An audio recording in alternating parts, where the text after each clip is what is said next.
नमस्ते फ्रेंड्स, दिल से स्कूल चैनल में आपका स्वागत है। आज बात करेंगे ओवर थिंकिंग की। कभी ऐसा हुआ है कि छोटी सी बात आपको इतना डिस्टर्ब कर देती है कि आप एक ही बात को बार बार सोचने लगते हैं, परेशान रहने लगते हैं और वो बात आपके दिमाग में घूमती रहती है।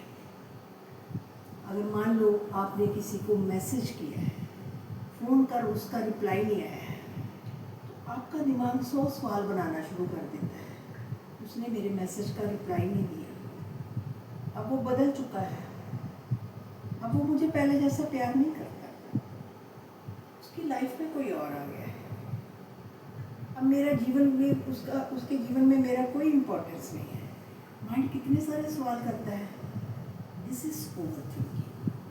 और ओवर थिंकिंग से क्या होता है, जब ये हैबिट बन जाती है, दिस इज़ ओनली हैबिट, ये आपकी this is not your personality, ये आपकी पर्सनैलिटी नहीं है, दिस इज़ ओनली हैबिट। और ये हैबिट इतनी बढ़ जाती है कि आपके जीवन को इससे बाहर निकलने में बड़ी प्रॉब्लम आती है, आपको बड़ी परेशानी का अनुभव होता है। आप कितना कोशिश करते हैं कि सोचना बंद करें, सोचना बंद करें, मत सोचें, लेकिन जितना जितना हम ज़्यादा सोचते हैं उतना उतना हमारा दिमाग और चलना शुरू हो जाता है, हम और परेशान हो जाते हैं। क्योंकि सोचें हैं, सोचों से जितना लड़ोगे उतनी ही सोचें और बढ़ेंगी। हम क्या करते हैं, एक दिन में हम 5,000 60,000 से लेकर 70,000 बार सोचते हैं। इतनी ज़्यादा थॉट्स जो माइंड क्रिएट करता है, क्योंकि माइंड का एक फीचर है, माइंड का फीचर है सोचना। वो सोचने का काम करता है। जैसे कि आंखें हैं, आंखें देखने का काम करती है, हाथ है जो एक्शन करते हैं, कुछ करते हैं, और बॉडी का हर पार्ट जो है अपना अपना काम करता है। Same with the mind, mind क्या काम है, सोचना। वो इतना ज़्यादा सोचने का काम करता है, माइंड को लगता है कि मैं ज़्यादा सोचूंगा ना, मैं कुछ अच्छा कर दूंगा।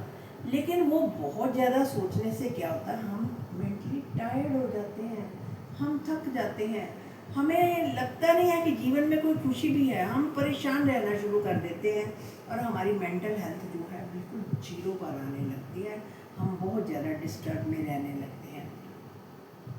तो माइंड एक क्या करता है कि माइंड ना वर्स्ट केस सोचता है, माइंड हमेशा वर्स्ट केस सोचता है। वो कुछ ना कुछ ऐसा सोचता है कि ये बुरी बात हो जाएगी, उसने ऐसा कर दिया, ये हो जाएगा, अगर मेरा ये काम ना बना तो मेरा इतना नुकसान हो सकता है, अगर मुझे ये टेंडर ना मिला तो मेरे इतने पैसों का नुकसान हो जाएगा। माइंड क्यास लगाना शुरू कर देता है, क्योंकि माइंड को हर चीज़ का आंसर चाहिए, और जब माइंड को आंसर तो हर चीज़ का मिल नहीं सकता, हर चीज़ का जरूरी थोड़ी सामने कोई सोल्यूशन बैठा हो तो माइंड अपने आप सोल्यूशन बनाना शुरू कर देता है, अपने आप आंसर क्रिएट करना शुरू कर देता है। और उस आंसर कैसे क्रिएट करता है, खतरे के, कि ये भी डेंजर हो सकता है, वो भी डेंजर हो सकता है। तो ऐसे में क्या करना है आपको, क्योंकि आपको समझना पड़ेगा कि ये माइंड का फीचर है खतरा क्रिएट करना। अपने आप से एक सवाल करें कि ठीक है, ये नुकसान मेरा हो जाएगा। अपने आप से एक सवाल करें कि ये वर्स्ट केस मुझे माइंड दिखा रहा है, ये हो जाएगा, वो हो जाएगा, अगर हो भी जाएगा तो क्या मैं इसको हैंडल कर सकता हूँ। मोस्टली माइंड आपको सोल्यूशन देगा कि हाँ, यस यू कैन, आप कर सकते हैं। तो ये ध्यान रखना पड़ेगा कि ये माइंड का फीचर है कि ये आपको नुकसान वाली, खतरे वाली बातें जो है पहले बताता है, ये उसका एक फीचर है। जब हमने ये माइंड की हर बात को हम सच मान लेते हैं, हर बात को हमको सच नहीं मानना, क्योंकि माइंड बहुत सारी बातें झूठ बोलता है, उसको बोलने की आदत है, उसको सोचने की आदत है। हमारे कसूर क्या होता है कि हम जो भी थॉट हमें आती है ना, हम कहते हैं ये थॉट हमें आ गई है, यही सच की सच है, जबकि वो थॉट जो होती है रियलिटी नहीं होती। 95% जो थॉट्स होती हैं वो गलत साबित होती हैं। इसलिए माइंड की हर बात को हमने सच नहीं माना है। ओवर थिंकिंग के ट्रैप में हम फंसते कैसे हैं, स्टार्टिंग में बड़ा हमें लगता है कि हम कोई सोल्यूशन नहीं निकाल रहे हैं, कोई बात नहीं, सोचना तो पड़ेगा ही ना। सोचते सोचते जाते हैं तो धीरे धीरे माइंड को आदत पड़ जाती है, हर चीज़ को ज़्यादा एनालाइज करना शुरू कर देता है, सिंपल बात को भी कॉम्प्लिकेटेड बनाना शुरू कर देता है, और फिर उसकी डिसीजन पावर जो है जीरो होनी शुरू हो जाती है किसी चीज़ में डिसीजन नहीं ले पाता, उसको मुश्किल लगता है डिसीजन लेना है, क्योंकि माइंड लगातार जो सोचता जाता है, रुकता नहीं है, वो अपना काम करता जाता है। माइंड का तो काम ही है सोचना। रोकने की कोशिश करोगे तो और ज़्यादा बढ़ चढ़ कर सोचेगा, क्योंकि अगर उसको छोड़ दोगे, रिलैक्स करें, तो वो धीरे धीरे अपने आप को कहें कि माइंड मुझे दिखा रहा है, ये बात हो जाएगी, वो बात हो जाएगी, क्या प्रूफ है, क्या कोई प्रूफ है इसके लिए? अगर माइंड, फिर आपको पता चलेगा कि कोई इसमें सच्चाई तो है नहीं है। फिर आपके माइंड को समझ आ जाए कि इसमें सच्चाई नहीं है, तो वो उस चीज़ को समझना, वो चीज़ जो है धीरे धीरे कम होनी शुरू हो जाएगी। तो इस चीज़ से बाहर कैसे निकलना है? बाहर निकलने के क्या करना है कि ये तो माइंड की हैबिट है, ये आपकी पर्सनैलिटी नहीं है। ये अपने, इससे झगड़ा नहीं करना, अपनी थॉट्स के साथ आपने झगड़ा नहीं करना है। अपनी, कई लोग होते हैं इतना ज़्यादा रात के समय ज़्यादा सोचते हैं।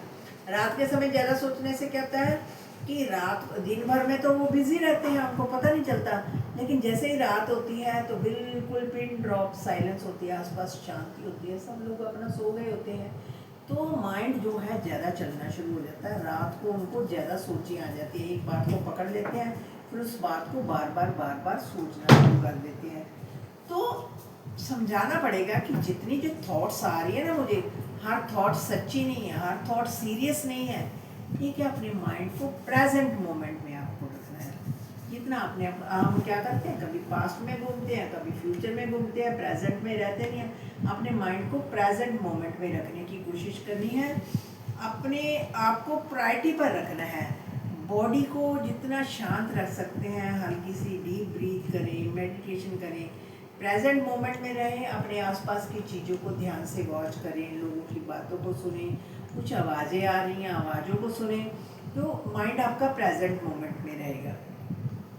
तो आपने इन चीज़ों को आपने ध्यान में रखना है कि मैं प्रेजेंट मोमेंट में रहूं, डीप ब्रीथ करूं, और जो कुछ चीज़ों को स्मेल करके देखें, क्योंकि अपने सेंसेस को हमने यूज़ करते ना, सेंसेस को यूज़ करें। और ओवर थिंकिंग से बचने के लिए अपने धीरे धीरे इन छोटे छोटे बेबी स्टेप्स को अपनाएंगे, ओवर थिंकिंग से आप बाहर निकल सकते हैं। शुक्रिया।